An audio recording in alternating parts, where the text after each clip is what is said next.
and the mastery of it, the principles around it, and what you should be doing. Okay, so those are the things that you should be getting out of the class today. This is probably going to be about an hour to an hour and 15-minute class, just so you're prepared.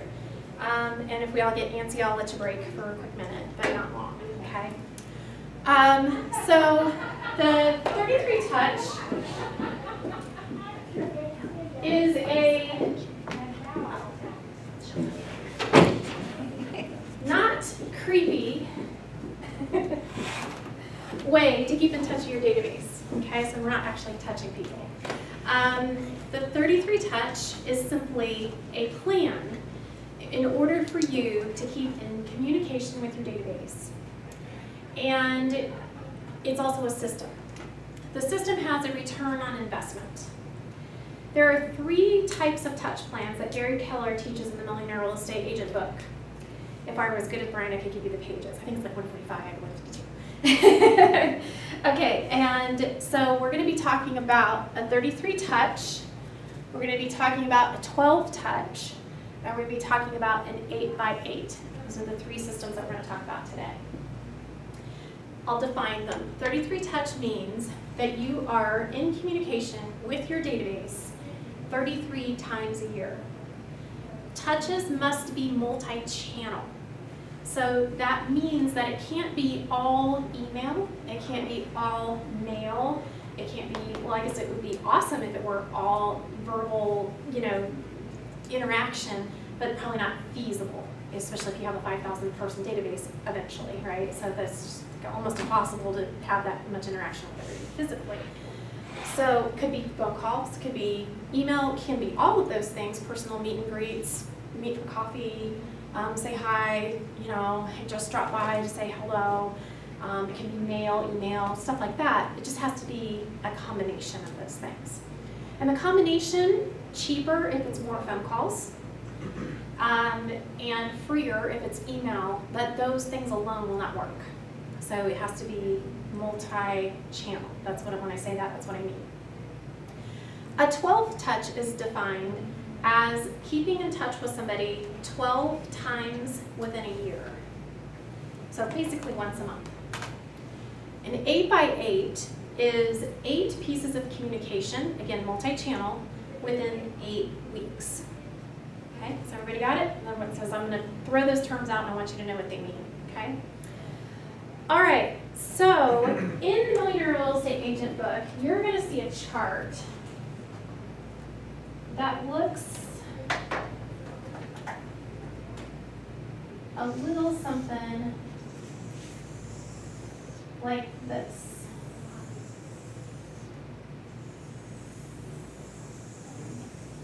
And this is called your database target, your lead generation target. And your database is going to be divided up as to how well you know people. People that you know well are going to get a 33 touch. People that you're targeting but not necessarily in relationship with are going to get a 12 touch. And people that you just meet or introducing them to the idea that you are now a real estate agent are going to get an 8 touch, an 8x8. Okay? So let me take you back to my story. I started in 2004 with a real estate team. It was my agent. And she had this enormous business. A couple of subdivisions. We had 2 to 3 buyer's agents at any time, had a listing specialist, herself, her husband, my husband also assisted, and 2 assistants. And Teresa, who's a rock star at following a model, read the Millionaire Real Estate Agent book, and Gary talks about segmenting your database into who gets the 33 and the 12 touch, into have-mets and haven't-mets or have-not-mets. So if you read the book, you're literally going to see those terms. That have-mets, which are the people you know, are going to get 33 touches. Haven't-mets are going to get 12 touches. Okay? So have-met and have-not-met.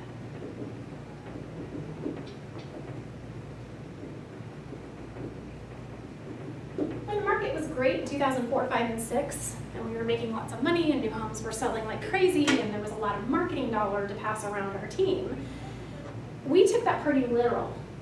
And so everybody that we met got on 33 Touch.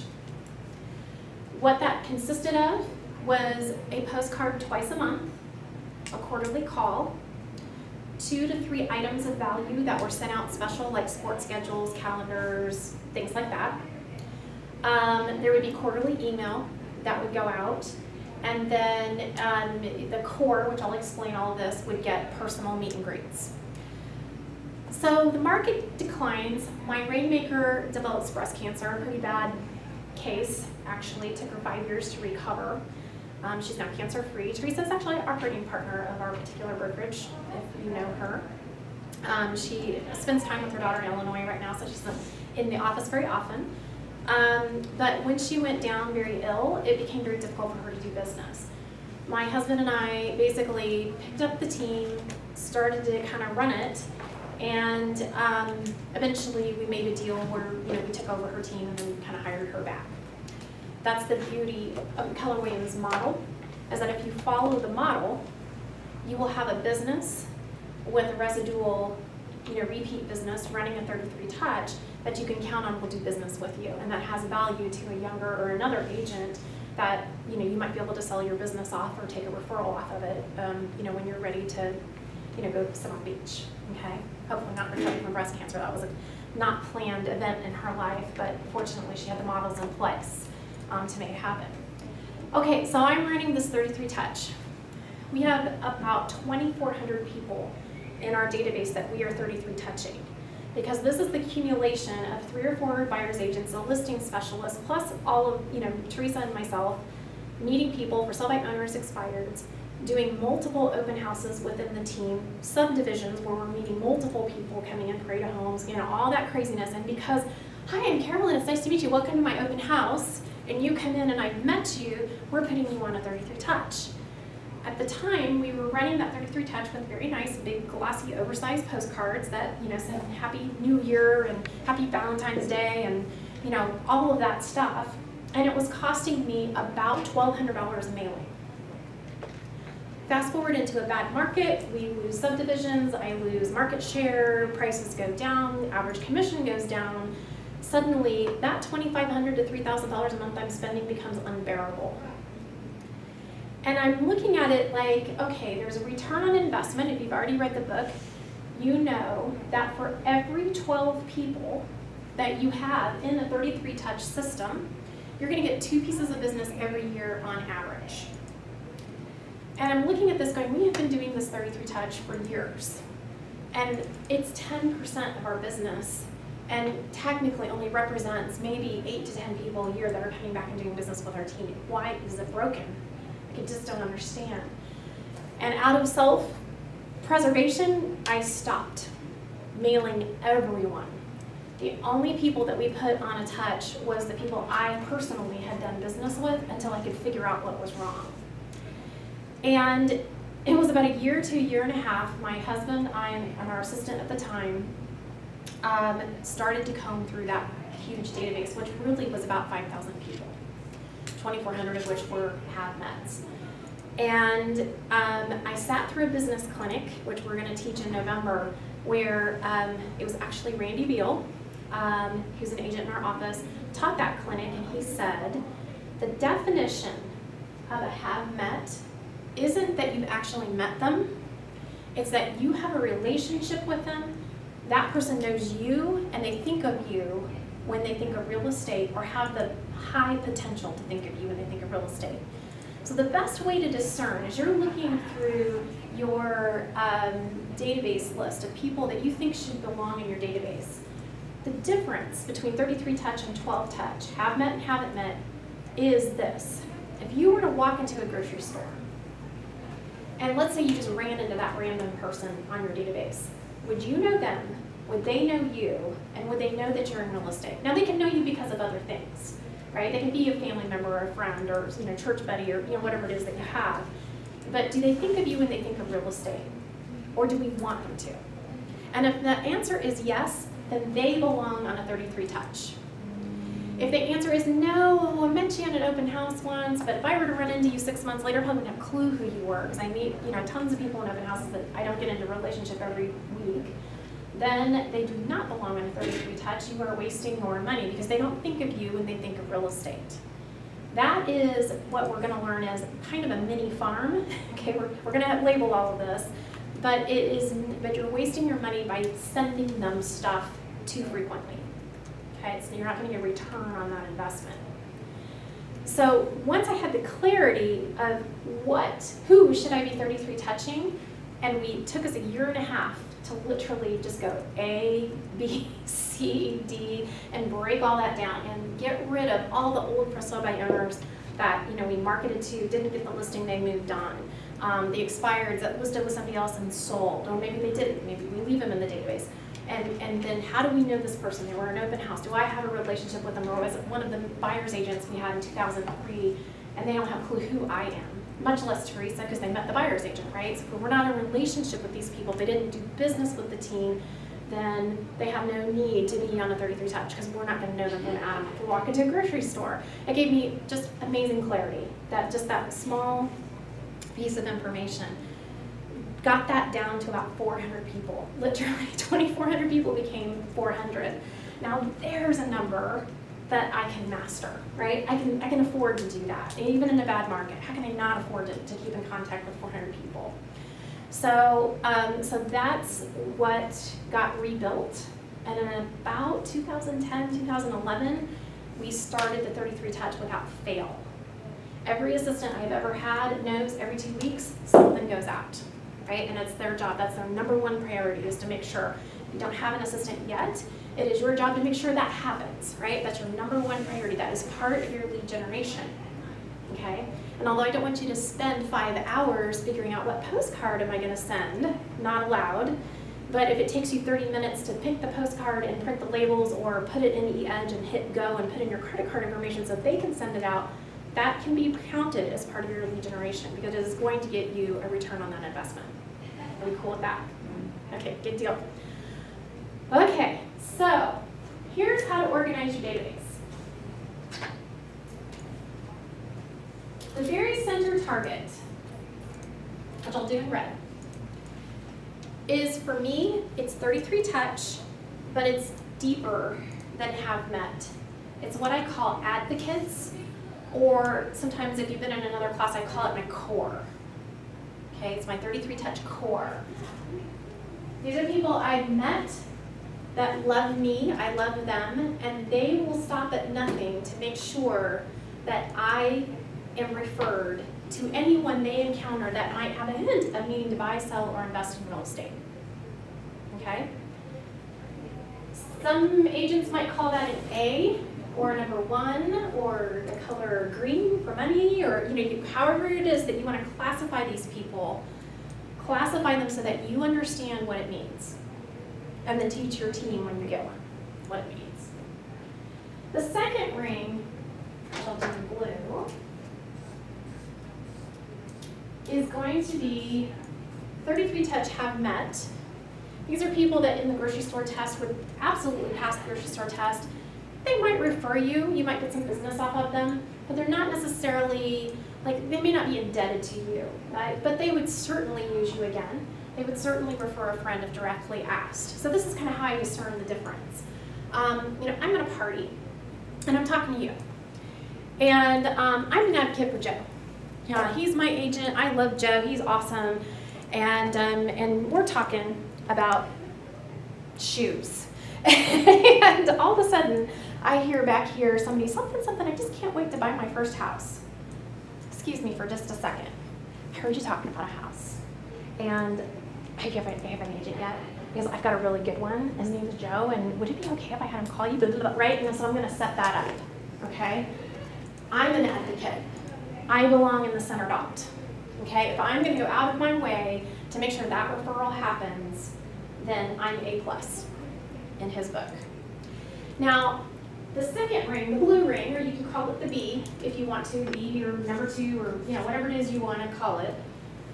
I'm in that same situation. I hear it, but I don't do anything about it. But later, if we're talking and you bring up the subject, oh my gosh, I got a great real estate agent, right?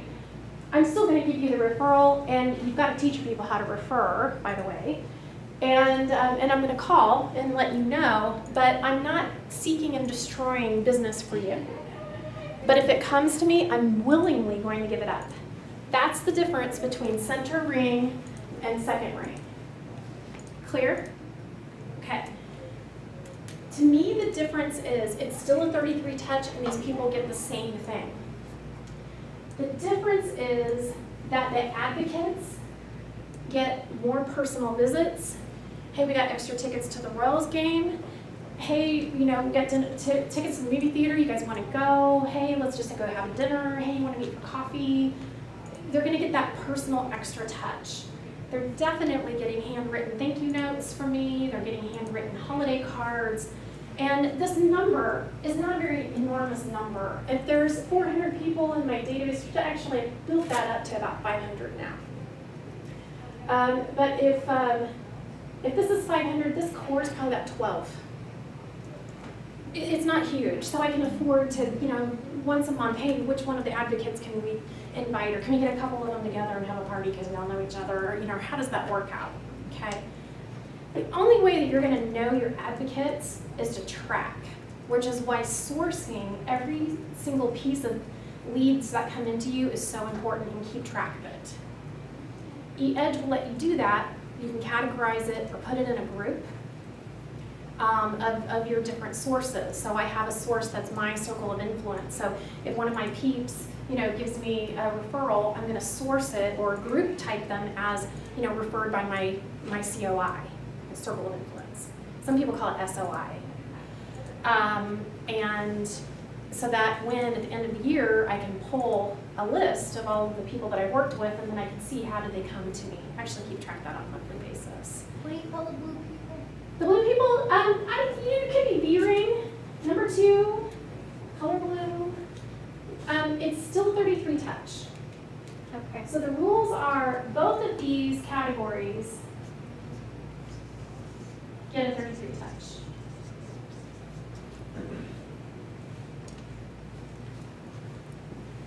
All right, so do we understand the difference between advocate and non-advocate, but yet still people that will stick up for you, okay? All right, teach these people how to refer you. This should be a conversation that you're having when you're first meeting people, especially if you're starting a newer business. You're gonna have people in your car or people at the listing table, and maybe you're putting them in your car. These are car conversations that I have, like, hey, now that you guys are looking for a house, or now that you're selling a house, you're gonna realize that people around you are also buying and selling homes. And I sure would appreciate if you would, if you hear of anybody that's looking to buy or sell, that you would maybe let me know so that maybe I could help them and we could save them from having a bad experience with a bad agent. Would that be okay? Right? Because if we're saving the world, they'll be on, so don't get all weird that I just said bad agent. Okay? It's okay. We're not going to call an agent bad. We're just saying, we just want to have the bad experience and make sure they're working with me. And so in order to do that, if you hear of anyone that's looking to buy or sell, get their information and call me immediately. Because if they're like me, if you just hand them the card, man, it gets lost in the purse or in the briefcase, or you stick it in the car, it gets thrown away. And, I just wouldn't want anybody to miss out on having a great experience buying a home just because they lost a piece of paper. So can I count on you to do that? Who's the next person that's going to buy or sell? Right? So then you leave that up and then you ask the question. Because if you ask them who the next person they know is, that causes them to look through their database in their head of, hey, who's talked about buying or selling? If you just say, hey, let me know if when you hear, then that's a future event. They don't think through it. So have that conversation about the future event, but also say, hey, and by the way, who is the next person that you know that's looking to buy or sell or invest in real estate that I could help? And have them, even if it's 2 years out, if you make that connection, stick them on, go have a meet and greet just to get to know them, and then stick them on that 33 touch or 12 touch. Is that still worth your time to try to get that business in 2 years? Sure. Yeah, because you're going to need money in 2 years. I'm guarantee it. Right? So it's just good to build your pipeline like that, and you may get a referral off of them. Even maybe they're not ready, but their sister is. Somebody else may be looking to buy or sell. So you just never know where that piece of business is going to lead you. So never ignore a lead, even if it's future. Try to go ahead and engage with them at least at some level and get to know them a little bit. Okay, so what am I sending during the 33 touch? Okay, a couple of options. Number one, eEdge has built-in postcards that will be sent out for free for you if you put your database in eEdge, watermark them that they get a 33 mailed out touch, and assign them a campaign. Now that step will be a separate class called 33 Touch eEdge campaigns, where we'll teach you how to create that campaign, apply your people, and then have eEdge do all of that work for you, okay? The cost to do that is very reasonable, probably cheaper than I do it doing it myself. About 70 cents to 80 cents a client for one mailing. So if you've got 100 people in your database starting out, that's going to cost you less than a couple $100s a month to have them do all the work, put the stamps on it, put the labels on it, print it out, send it out. And I kind of think that's worth it. Now, if your light is red, does everyone say when I say a light is red? You know that, okay. So when I say your light is red or green, what that means is, do you have the money to invest in your real estate business, going outside of what you should be doing? So when Realtor.com calls you and goes, hey, you want to buy a sexy zip code ad? You can look at your finances, and if your light is green, you've got money to kind of invest in your business, great. Then you can make that decision. But if your light is red, because there's no commission money coming in, then you say, nope, we're going to cut expenses and hold off on things that aren't necessary. Now, doing this 33 touch is 100% necessary. It is part of your business. It's something that you need to do to upstart. However, in the course of looking at starting a business, real estate is one of the cheapest that you can invest in. For really less than $5,000, a couple grand to get your license and get your designation of KCRER and your NAR and all of that, plus buy some signs, some business cards, send out some mailers, hang here at the office, right? Very inexpensive, and not all of that money is at once, right? Because you're doing mailings monthly and buying things as you need them to get things started, okay? So this is really a great investment for a great business that can give you an enormous return. That can literally make you a millionaire if you apply the models, literally. Okay, so you can use the edge and use that leverage so that you're not the one doing this, okay? That's no fun. The other option that you have is there is an email 33 touch campaign in eEdge that is 2 emails a month that is completely free. In my opinion, regardless of where people are on the target, because the email is free, I just think everybody should be on it. Okay, even if you don't know them, stick them on the 33 touch email campaign because it does not cost you any money. When Gary talks about have met, haven't met, and how often you keep in contact with people, that's only in direct proportion to the money that it costs to maintain that relationship. When it's free, you can do that with everyone. So starting out, if your light is red or a little bit yellow or pink, then put them on the 33 touch email to get started for a couple of months. But then as soon as we get a commission check or you have a little bit of money to invest in a mailing, then I want you to commit that, okay, now we're going to start, okay? Because email alone is not going to work. Gary will even tell you that. It's a great resource. Technically, all of my clients kind of get like a 55 touch because they're getting the eEdge product for free, plus they're getting my regular 33 touch. So they're actually getting overtouched, but that's okay. The reason that 33 is the number is because Gary Keller did an enormous study before he wrote the book with millionaire real estate agents across the country, regardless of what company that they were with, and said, okay, what is it that you do to make $1 million net $1 million a year? What are your business practices? How often do you communicate with your clients? How much time do you spend lead generating? How do you do this? How's your team set up? And he took all of that information, averaged it out, and it just so happened that 33 was the magic number, that if you did higher than a 33 touch, it was the same rate of return as a 33 touch. And there were some agents that were doing a 24 touch that were getting the same rate of return. So it's not that 33 is the magic number, but it's a process that about every couple weeks you've got to hit people up so that when they think of real estate, they think of you. So if somebody gets my mail and they go, oh, it's Carolyn and the team again, and it just goes in the trash, that's totally cool, because if they thought Carolyn, real estate, then I did my job. They don't have to read what it is. They don't even have to care that I listed a house or that You know, it's daylight savings time. As long as they got Carolyn Real Estate out of the deal and it went in the trash, I'm good with that, okay? However, when I changed my content of what I was mailing from the flowery pretty cards to, hey, guess what? I just listed this cool house. Who do you know that might want to buy or sell a house like, or buy a house like this? Hey, I just sold these 3 houses in less than 2 weeks. Hey, I've got a buyer in the car and looking for a home that looks like this. Who do you know that has a home like that to sell? And I started making it what I call evidence of my success. Then that's when I drove home with my clients that I'm a real estate agent, I'm successful, and I'm doing business. And so did you want to come along with me in that? So that instead of thinking of me at Valentine's Day, which is great, but no one sent me chocolates, right? Now I get the call from those people, hey, I have a friend, and they want to talk to you about real estate, which is what led me to my 4-hour listing appointment today. That has now turned into over 70% of my business now that I'm in year 4 of this program and redoing it and putting it back together. It has exponentially took us from a 10% of our business to 70-some% of our business every year over year, and it gets bigger every year. Now, I continue to lead generate for sale by owners and expires, and that will always be there. If you want to exponentially increase your market share and increase your paycheck, you're always going to have to prospect outside of just the 33 touch. But someday, there will be a time when I have enough people in my database sending me those referrals that if I choose not to prospect, I can rest on the fact that 3 people might call me with a referral today because the numbers would speak to that. Make sense? And if I'm like 60, I don't want to work that hard. I don't want to work 8 hours a day. You know, I just want to work with the clients I want to work with and the people that know and love me and not have to work as hard.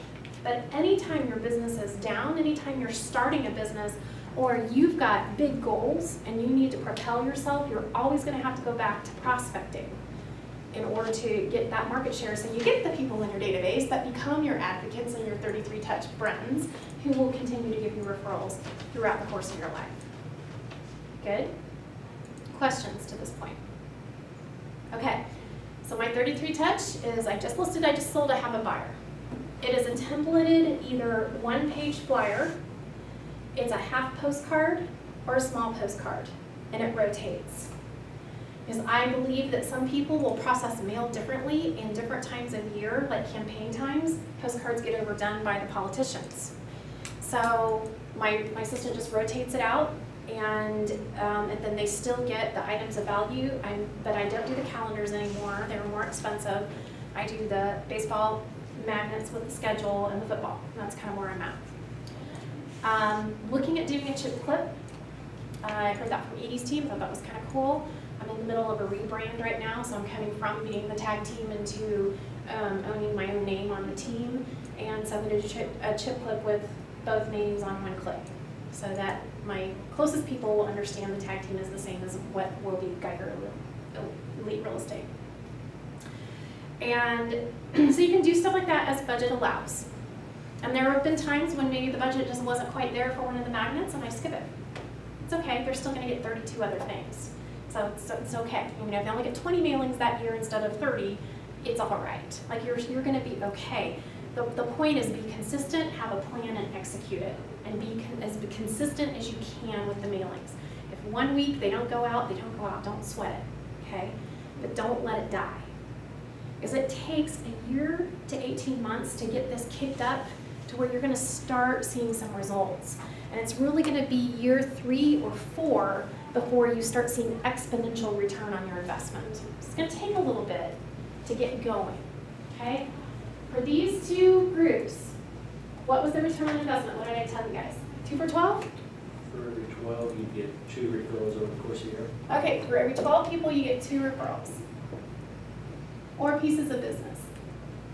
And typically that may be one of your 12 is going to be moving themselves, so they're going to have a house to sell that you've already sold them, and then they're going to rebuy. Or they're going to make a move, but then refer you somebody as well. Or refer you someone that's going to buy or sell. So that's kind of how that works, okay? Okay, we beat up them to death. Okay, let's talk about next ring. So this is going to be your C ring, or number 3, however you want to refer to it. And this is going to be what we're going to call your have-not-mets. But that doesn't mean you haven't met them. It just means they are people that you haven't necessarily connected with to where they would pass the grocery store test. But you don't want to lose connection with them either.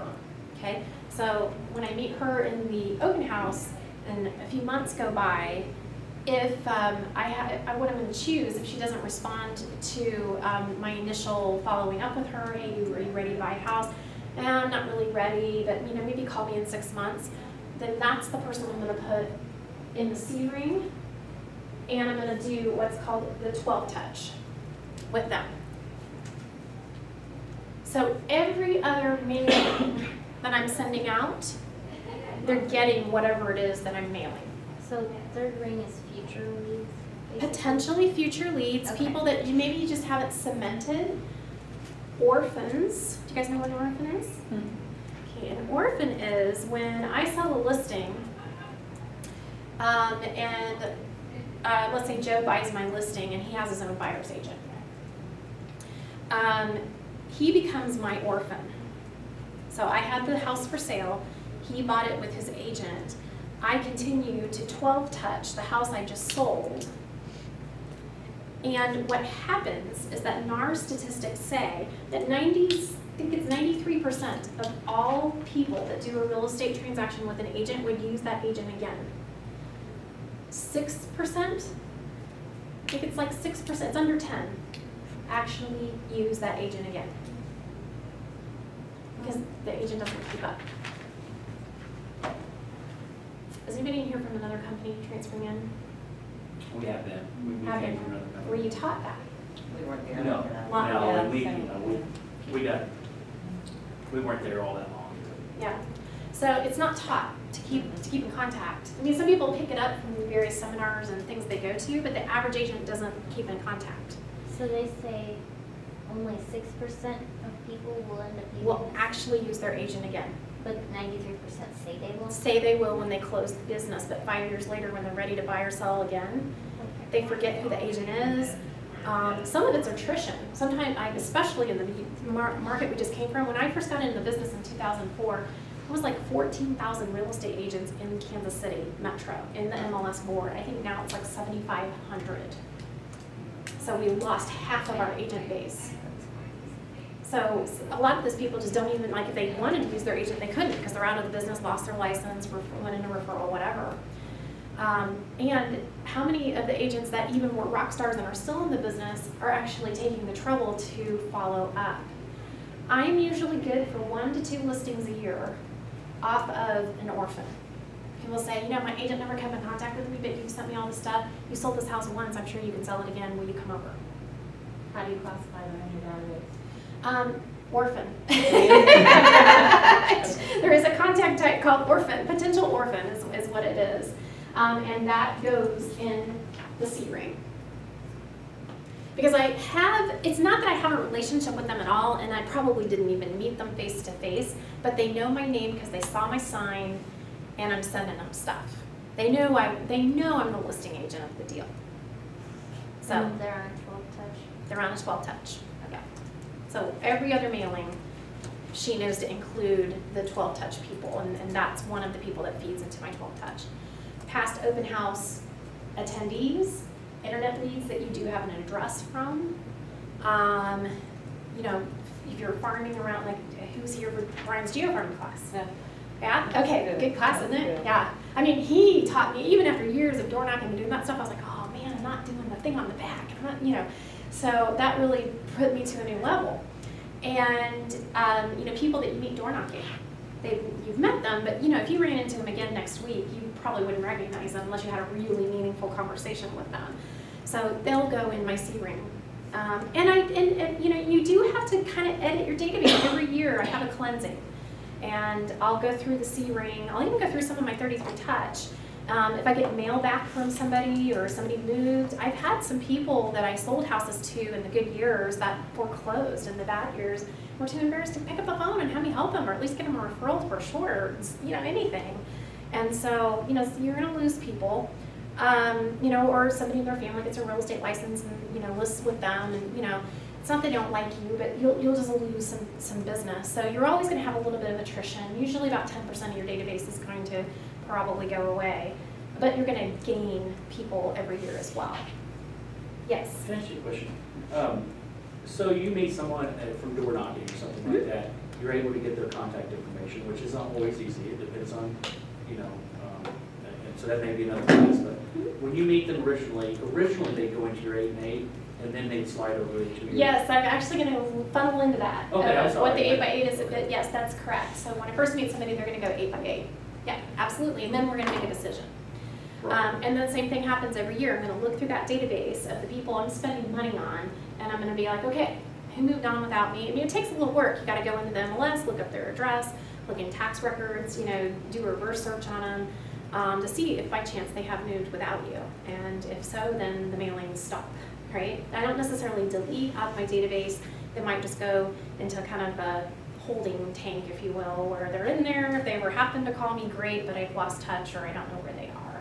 If I have a phone number, certainly I can give them a call, but for your C ring, you're not always going to have phone numbers if it's farming or, orphan, you kind of look it up through it. So many people don't have home phones anymore. It's kind of hard to get that information. So, so you just kind of have to make some decisions about editing. The funny thing about going back to my crazy 2,400 person database is that what had happened was my rainmaker, Teresa, had incentivized the staff members that if you put your closest circle of influence into her database and one of them ended up doing business, she would pay a bonus out, a staff bonus when the property closed. So she couldn't commission share, obviously, if they weren't licensed, but she would incentivize them. And so an evil assistant decided that what she would do is take the school directory for Alexander Donovan in Liberty and just take the parent-teacher directory and just put that into the database and mark them as 33 touch. Well, I didn't know that would really have happened. I mean, how do you keep track of 2,400 people and know who they are? It was through going through that database that I discovered, well, actually, this is how it started. It started, I had a couple of clients that were looking in that particular neighborhood, and I would show the houses, and there's my football magnet on the refrigerator. Like, how did that happen? Like, we've got my magnet so proudly displayed, but it's not my listing. And, walk in, there's my baseball magnet. There's something else I sent. And, I would find my stuff in these houses that weren't my listing. And I was getting embarrassed because the buyer was like, wow, you're sending off a lot of stuff out here and not getting listings. I was kind of like, yeah, I know. That kind of sucks. So the other thing is that the listing specialist we had was tasked to go after every for sale by owner. So every for sale by owner went into our database. If he did a preview appointment with them, he'd put them in and stick them in on 33 touch. Well, so I had all of these, for sale by owners that were in this database that had long moved on, went somewhere else, didn't list with us for whatever reason, that we were continuing to mail.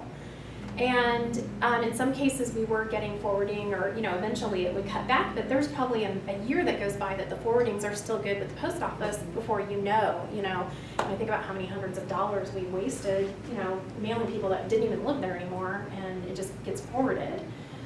So that taught me to do a first class mailing with a return request on the envelope so that if it were to be forwarded, it would come back with the forwarding address instead of just being forwarded. So that I cleaned out 200 people off the database doing that for the first time. So yeah, that was awesome. And so Alexander Donovan, for a while I had a farm there that absolutely got me nothing because nobody in that subdivision had a relationship with me. In fact, to be honest with you, they didn't even know Leslie. They just happened, she had a directory of numbers and addresses, and it's not productive. Okay, it's just not productive. So that was awesome to cut that out. I mean, that was like, whoa, I just lost 10 pounds. Yeah. That's really good. So you do have to go through and re-edit your database every year. Just take a look at people and, just don't take offense. It's just what happens, okay? All right, so C-ring is have not mets, but not necessarily people you haven't met. It's people you want to keep in contact with, and you have some sort of knowledge of who they are. They might know who you are, and the goal is through the 12 touch to move them into your 33 touch to get them to be clients and lifelong advocates. The return on investment, has anybody read the book? Does anybody know? For your have not mets, return on investment. I think it's 50. You have to go through 50 to get to To get how many? 1? One. Or 2? Okay. I'll help you. I've read it, but I haven't memorized it. It's 50 to 1. So for every 50 people that you 12 touch, that at least has knowledge of you, we're not talking about total unknown, right? Because that did not work for me. Tried it, tested it, lived the dream, or nightmare. But 50 people that kind of know who you are, have some sort of a relationship with you, you should get 1 deal. Okay? D-ring. Perfect.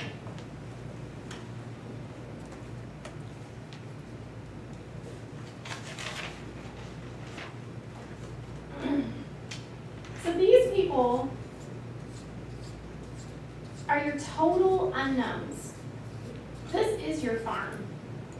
These are I put the directory of my PTA in the database and I'm gonna fish it, all right? Really have not met. I mean, truly haven't met. And a farm can be more than just a geographic area like Sunny Subdivision. It can be, I speak a particular language, and so I'm going to market to people that also speak that language. I love working with the senior community, so I'm going to target seniors. I love working, first-time buyers, I'm going to target them. I love working investors, right? So you're going to collect a database of people that you think needs that prescription, and then start a marketing plan, okay?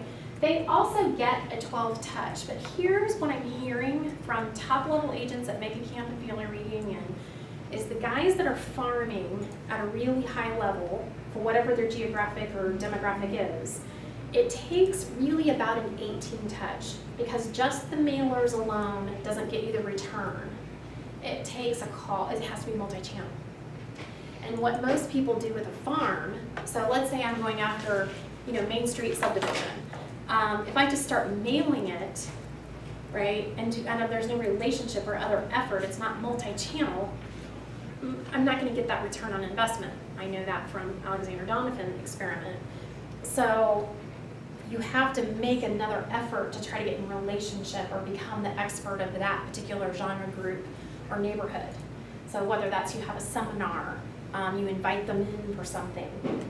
Perfect farming is when you have a listing in your farm, because then you take Brian's geo farming, plan, and you go execute that with an open house. You start door knocking, right? You get in a relationship with people. Now that 12 touch becomes really powerful because they know at least something about you at this point.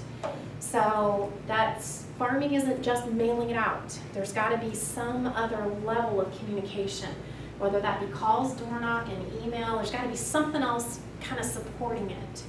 People that already know you kind of get away with just a 12. One of those probably just need to be a phone call a couple times a year. I mean, it can't be just 12 mailings. Or maybe you turn it into a 14 where every 6 months you're just giving them a follow-up call or as needed. But just sending out the mailing by itself won't work. And just sending them an email isn't going to work. So it has to be multi-channel. Make sense? Okay.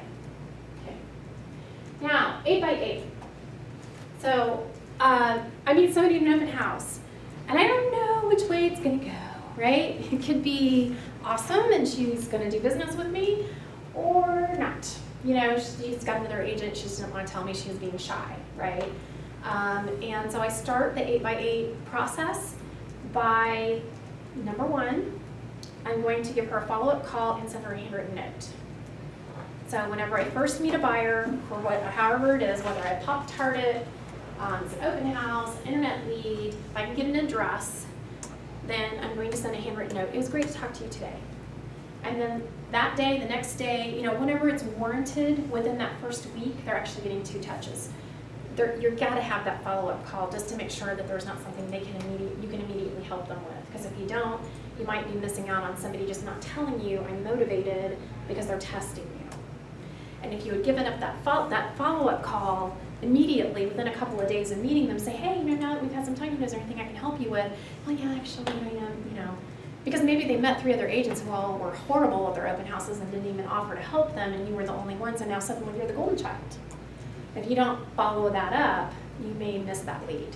Okay, so handwritten note and a phone call. The next thing I have is an introduction letter that just says, the team's awesome. We're with Keller Williams. It's now we can start to say we're one of the top companies in the Northland, or the top company in the Northland. You don't have to work with us because we're cool. And here's my contact information. Just something short and sweet. It's just a vanity card, if you will, or just a big business card blown up on a piece of paper with your picture and just a little introduction of yourself. Okay. And this is 8. This is part of your 8x8. Yes. I can write that down actually. Probably need to be doing that. So it's going to be a call, handwritten note. Really, the handwritten note first. Letter of intro. And then the next week, you're going to have to monitor the call. Because if the client is hot, but just not ready, you don't want to wait a month before you call them again. Are we cool with that? So if I talk to her and she's like, I'm just not ready, my husband's out of town, and can you call us in a couple weeks? Yes, I'm gonna just add a separate reminder into my database, call her when her husband gets back into town. And so if that happens, that's fine. That's just gonna be like a 9th or 10th step that I'm gonna take. So don't ignore that. Just because I'm telling you this is the way it is. If you have to deviate and make more calls, that's okay. It's absolutely fine. All right, I'm sending out a 33 touch. That's going to say I just sold to have a buyer in the car. And so they get whatever I'm sending out. So it's not rocket science. I'm not creating something new. Good? Okay. So whatever the 33 touch people are getting, that's what my 8x8s are getting as well that week. So the assistant knows just to make some extra copies of some stuff, look through that list, and then send it on. If I haven't already called them, then this definitely needs to be a call. So we got 1, 2, 3, 4, 5. So 5th step is a call. 6th step is an email. Hi, how you doing? What's going on? It can even be a templated email that you set up in eEdge that just automatically goes out at week 6. It's fine. There are written 8x8s in eEdge that will send out postcards and emails for you. So you can automate this. This is just kind of the manual one that I do. 7 is, again, whatever just went out in the 33 touch, that's what they're getting. We're just putting extra copies in a folder, and when that 7th week comes due, that's what they get. It's just listed, just sold, I have a buyer. Number 8 is going to be another call. Multi-channel. The 8x8 is your test. So at the end of 8 weeks, if I feel that the buyer isn't responding to any of my calls, they haven't returned an email, they haven't called in for information, they're pretty much blowing me off, I might put them on a 12 touch if I still think they're worth chasing, or maybe just not ready because I knew they really weren't interested for another 6 to 8 months anyway. I'll probably put them on a 12 touch and hope for the best and just kind of continue my follow-up efforts. If the buyer has just completely blown me off, they were wanting to buy within 2 months, they still haven't contacted me, haven't responded, delete, I'm not gonna worry about it. I got other things I can go chase. And if you're lead generating every day one way or another, you should have other business available to you. So find the willing, okay? Don't beat up the people that won't raise their hand. But there is a difference between somebody who's not ready to raise their hand and somebody who won't. So you're gonna have to kind of discern that,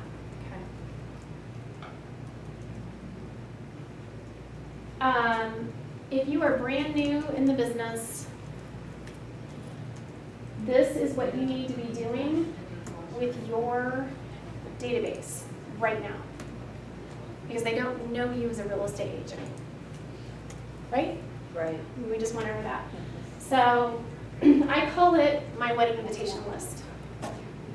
And that is, if you need to start from scratch, who's in my database? I don't even know who's in my database right now. If you were to get married and you were to have a wedding, who would you invite? Everybody that you would invite needs to be in your database. And here's why. Because number one, if you know them that well, they're invested in you. They're invested in seeing you succeed. Number two, they're probably also willing to buy you a gift. And if they're willing to buy you a gift, they're good for a referral. Okay? That is your gift. Okay? So that's where to start right now. Getting married, make the list, and then that's your database. Then we're going to go on a mission to seek and find other people, right? We're going to hold open houses, we're going to prospect, we're going to do some door knocking, we're going to have, whatever it is that you're going to do. We're going to chase them for sell by owners. And as you make contact with people, you're going to get them in your database.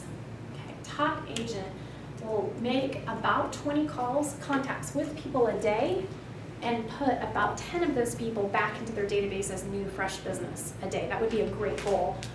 When you're in maintenance, probably 5 a day, or 5 a day into your database would be awesome. I mean, really at this point, if I just get you to do more than what you did yesterday, that would be awesome. Okay, so we can take small steps with this, and when you start Ignite, that's gonna be your goal, is 10 people in the database every single day to grow it.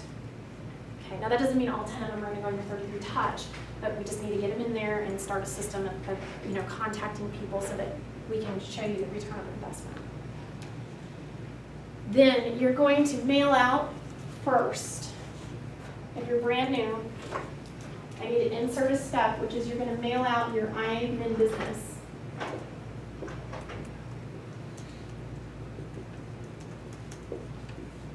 letter. And you know what? I've seen agents do 1,000 different things. There's no science to it. It can be just as simple as your picture, and I'm now with Keller Williams, and I'm here, starting my real estate business. I'm counting on you to help. It could be a postcard. It could just be something simple. It could be very complicated. I had a coaching client once that brought me this, what I'll call a Christmas card letter. And it was 3 pages of everything that had happened in her life, right? And then the very last paragraph, oh, and by the way, the very last thing that happened to me this year was I became a real estate agent, and so I'm with Keller Williams, and and I'm here to help, so and I'm like, that letter sucks. I'm like, there's the call to action is on page 3. I don't know about, and maybe your people are different, but I'm not reading that letter. It's too long. I love you, but I would not read that letter. And she's like, no, this, you just got to trust me. I know my people. I was like, all right, whatever. 3 referrals off that letter. Right? But I know if I sent that letter out, everybody would be like, I know. Right? So, you know your people, you know what they want. That's why I really don't hand anything out stock on that. I mean, there are some ideas on the Keller Williams marketing tab and the black tabs. You go to marketing, or I'm new to Keller Williams, they have some pre-built letters and postcards and stuff like that you can send out. That's fine. I mean, do whatever works for you. Don't overthink it, just do something. Okay, and get that out right now. Okay, then what we're gonna do is we're gonna start calling that invitation list 10 people a day. And sometimes people bring me that invitation list, and it's not necessarily in eEdge or in a database yet. It's just like on an Excel spreadsheet or an address book or Post-it note cards or whatever it is, right? It's okay. But what you're going to do is systematically, as you make those calls, put them into the database.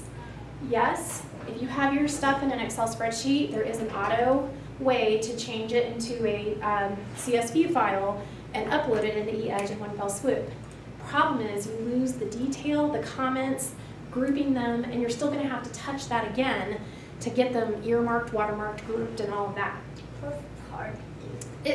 Well, it's not that it's hard to do, but here's the danger, is that if you get one column off, then, and this happened to an agent last year, like 500 people, and when she edited the CSV file into the format, one column got screwed up.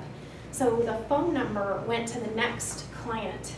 So her phone numbers were off by 1. So she knew alphabetically where she was, and she could look up the number to people. So so she ended up having to go into all of them anyway and update them. And I'm saying best practice, just do it 10 at a time, take 10 a day. I'm totally cool with that. Talk to 10 people you know, go find 10 people you don't, right? That's easy. And half of them the 10 you know are going to go in your database for your first probably couple of weeks anyway. It's probably going to take you that long to get through it. On that call, you're going to say, hey, you know, did you get my letter? Right? It's good if a couple of days has passed from the time that you sent the letter. Did you get my letter? I'm starting in real estate. Did you know this? Maybe they did, and that's okay. You're going to call them anyway and go, hey, as a reminder, you know, I need you to think of me when you think of real estate now. And this is the big deal I am. So you're going to just cement that relationship one more time. After you make the phone call, they go into your database. You watermark them with the 33 touch label and whatever other labels you want to group them as. COI, church people, you know, family, you know, whatever it is. Then I want you to send them a handwritten note. And it doesn't have to be on letterhead or any kind of fancy postcard, you know, just go get dollar cards from the dollar store and say, you know, hey Bob, it was great to talk to you today. Just wanted to toss you a business card. Thank you of thinking for me and helping me start my business. I'm counting on you, right? Just something, you know, and it can be, you know, it can be more personal if it needs to be. It was just great to talk to you today. We really need to meet for coffee and catch up. You know, I don't care what it is. Just stick your business card in there and send it on. Okay, then we execute this plan. That will get your people to think of you when they think of real estate. And the cool thing is, by the time we get down to this evidence of success, this 33 touch piece, I do want you to send something that you're doing, because by week 4, we should have a buyer in the car, a listing, something coming on. And if we don't, we will use somebody else's, okay? And instead of I did this, you're going to say, Keller Williams just sold this house, right? I'm always good for my own listings to be advertised on your postcards. So you just have my permission. Come to me if you want a photo. I'm sure there'd be tons of agents that would love it just to card go out to your database so that we would find a buyer, right? We don't not trying to steal your business, just use my listing to promote the company. And people will assume because the company is successful, you're successful until you have your own stuff, okay? So don't let that stop you, okay? Just claim it, or use the market updates that Brian, you know, and Jamie work so hard to do for us, that have charts and graphs about the market. Put that on a flyer and send it out. Anything so that it's got your name and here's some real estate business that I'm involved in will cement in your people's mind that you are for real and you are in business. Because sometimes it's hard to convince your younger sister, right, that you are now a real estate professional. And it may be hard to get those referrals because she doesn't think of you that way. In Ignite, it will be something that we'll do to have lead generation within the class. And one of the things we're going to ask you to do is call the people that are closest to you. And I always get this response out of somebody in the class. Oh, my husband knows I'm your real estate agent. I shouldn't have to call him. And there's always somebody in the class who gets a referral out of their husband, who then wants to clock them for not telling them that morning or the day or the week before when a coworker mentioned they were moving. But it's like when you call people and it's on purpose about business, their mindset changes, and that's when the referrals come. So even when you call and talk to people that are closest to you, hey, I'm in business, who's the next person you know, who can I help? Hey, I'm in a contest, I gotta get 3 referrals today, who can you help me with, right? They'll champion you and help you. So leverage those relationships the best that you can and change their mindset about you as a professional, okay? All right, so we're gonna do one more exercise, which is the return on your investment, and then I'll take questions and then we're done.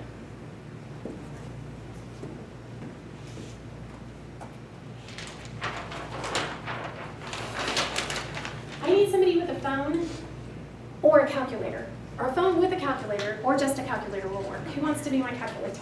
Okay, good. All right, you got it. Okay, let's say, if you're starting out in business, what do you think a fair number is for a number of people that you would have in your 2 center cores, so your A and B rooms that we're going to 33 touch? What do you think a fair number is? 100 or 200? 100 to 200. Yeah, wedding invitation, right? That would probably be normal. What do you guys want to work with? What number? 100? 100. Okay. Okay, so we've got 100 people in your A and B ring, right? Inner cores. So if we 33 touch them, first let's figure out the cost, okay? Do I have your okay that if I sent 33 postcards to somebody, which we're not going to do all of that, But would $1 per postcard per person be a fair budget number to cover the cost of your printing, the stamp? And if you beat that number, great. But there also might be times you'll send email, so it'll be free, but then you might decide to do a calendar and that's more expensive. Okay, so is $1 fair? Get your buy-in on that, and then if you beat it, great, come and brag to class about it, okay? Okay. So if you have 100 people in your database to send one mailing, that's easy. How much? All right, now if we are gonna do 33 mailers, I'm gonna budget this high, okay? What do we got? 3,300 so far, don't need a calculator, okay. Okay, so we have an expense going out to 33 touch, 100 people over a year, right? $3,300.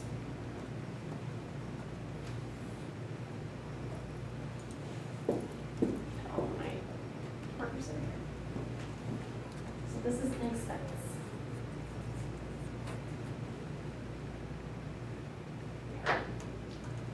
All right, return.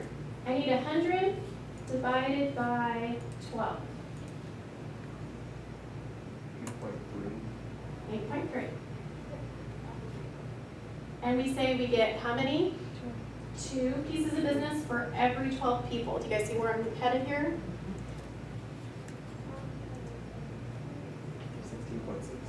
16.6. We'll just call it 16. I don't know how to sell half a house. All right, so we have 16 people.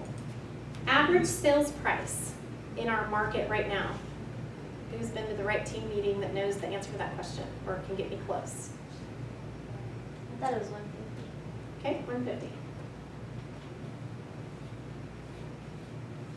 Average commission, 3%, okay? For your part? 3% times 150, 4,500. That's your commission.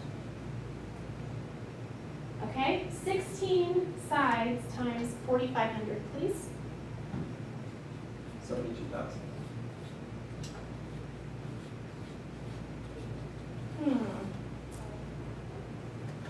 So you hand me $3,300. I'll hand you back $72,000. Yeah. It's okay? Yep, all day.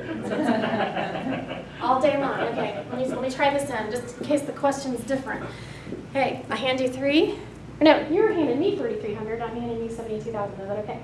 Yeah, it's fine. Okay, are you all right with that too? Yeah, I'm great with that. Okay, is there any reason why everyone in this room should not be doing a 33 touch right now? Do we get it? Like, okay, I know it sounds scary when you're starting a business. I'm asking you to mail some stuff. And yeah, your first year you might do 8 deals. Let's figure that. 8 times 4,500.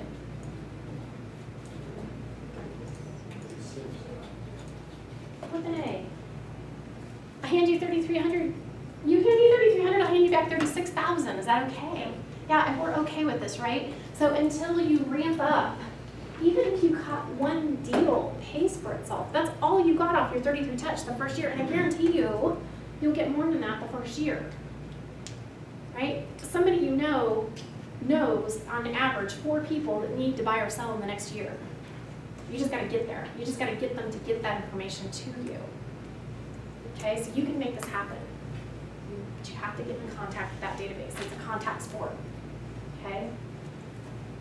I know you guys thought I was going to be showing a bunch of houses. You really need to get in contact with people. All right, let's do your farm. Now your farm, we're talking about C and D rings together, okay? 50 to 1, right? Let's say you're doing an average subdivision that has maybe 200 homes. And let's say you've got maybe 100 people that over the course of, and this might be a little futuristic, like we're not going to necessarily start this immediately with this type of number of volume, but I want you guys to get an idea of what this means, okay? So if I said you're going to try to farm a 200-person target, whether it's a subdivision or a demographic, and you might have 100 people that you come across this year that maybe don't meet the 33 touch criteria, but I met you at an open house and door knocked you, and we're gonna add them in. So maybe this is looking a year or two in advance. Are we cool with this number? Does anybody want a different number or disagree?